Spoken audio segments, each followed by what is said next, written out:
नमस्कार दोस्तों, स्वागत है आपका इस चैनल में। दोस्तों, आज हम बात करेंगे इंडिया चाइना बॉर्डर की। यदि चीन ने भारत के साथ युद्ध की हिमाकत की तो यह उसके लिए किसी बुरे सपन की तरह होगा, जो उसकी आने वाली पीढ़ियों तक को सालता रहेगा। आक्रामकता और दुनिया को अपने क्षेत्र में मिला लेने की बेचैनी चीन को महंगी पड़ेगी। चीन जिस विस्तारवादी नीति को लेकर आगे बढ़ रहा है, वही उसके लिए बड़ी मुसीबत का कारण बन सकती है।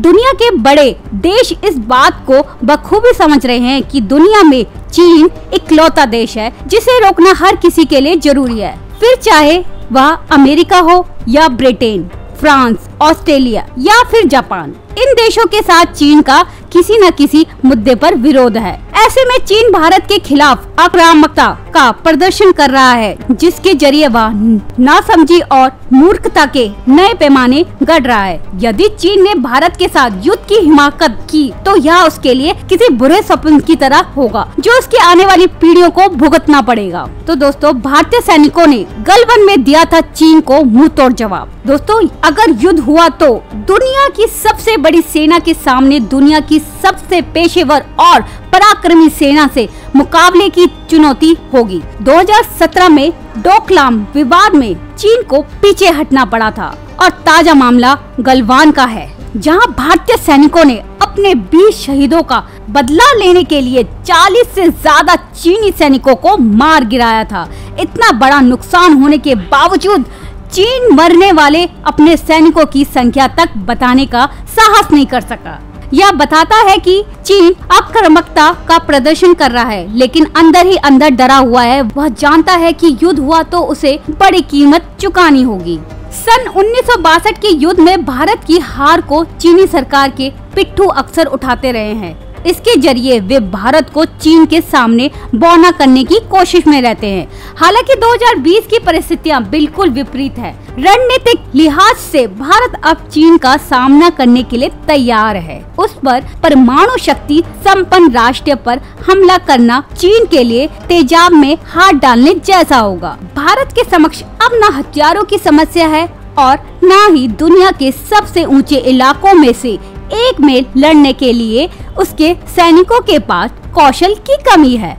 भारत ने पिछले कुछ सालों में सीमावर्ती इलाकों में अपनी रणनीति को बदला है और वहां पर रणनीतिक रूप से महत्वपूर्ण निर्माण कार्य किए हैं, जिसमें लड़ाकू विमान उतारने के लिए हवाई पट्टियों से रणनीतिक महत्व की सड़कों का जाल बिछाने तक बहुत सी चीजें शामिल की है। वहीं आपको बताएं, एक अनुमान के मुताबिक वैश्विक व्यापार का करीब 3.37 लाख करोड़ डॉलर का वार्षिक व्यापार दक्षिण चीन सागर से होता है।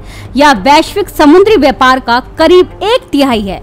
चीन के कुल व्यापार का 39.5% और ऊर्जा आयात का 80% यहीं से होता है। विश्व व्यापार पर अपनी पकड़ खो रहा है। अमेरिका कभी नहीं चाहेगा कि इस व्यापार मार्ग पर चीन का दबदबा मजबूत हो। भारत और चीन के बीच यदि युद्ध हुआ और यदि इसमें चीन जीतता है, हालांकि आज की परिस्थितियों में यह असंभव है, तो चीन और मजबूत होगा और इस पर उसके दावे को चुनौती देना किसी के लिए भी संभव नहीं होगा। अमेरिका सहित अन्य देशों के लिए निबंधी व्यापार के लिए चीन का दबदबा कम होना जरूरी है। ऐसे में दुनिया के शक्ति संपन्न देशों का साथ भारत को मिल सकता है। तो दोस्तों, चीन के अपने पड़ोसी देशों से संबंध कभी भी ठीक नहीं रहे हैं। विस्तारवादी नीति के कारण भारत के साथ ही रूस, Japan, Nepal, Bhutan, Vietnam, Taiwan, दक्षिण कोरिया, तजाकिस्तान, मंगोलिया सहित लगभग सभी पड़ोसी देशों के साथ चीन का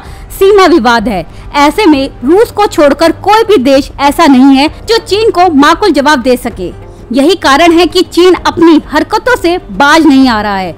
चीन को जवाब देने की ताकत किसी देश के पास है तो वो है भारत। यदि युद्ध हुआ तो इन देशों के पास भारत के साथ मिलकर चीन को चुनौती देना या भारत की जीत का ख्वाब देखने के अलावा कोई चारा नहीं है। चीन का मजबूत होना इन देशों के लिए मुश्किल हालात पैदा कर सकता है। तो दोस्तों, आपको क्या लगता है, चीन और भारत में युद्ध होगा या चीन भारत के आगे झुक जाएगा? तो दोस्तों, आपको क्या लगता है, आप हमें कमेंट बॉक्स पर कमेंट करके जरूर बताइए। तब तक के लिए जय हिंद, जय भारत।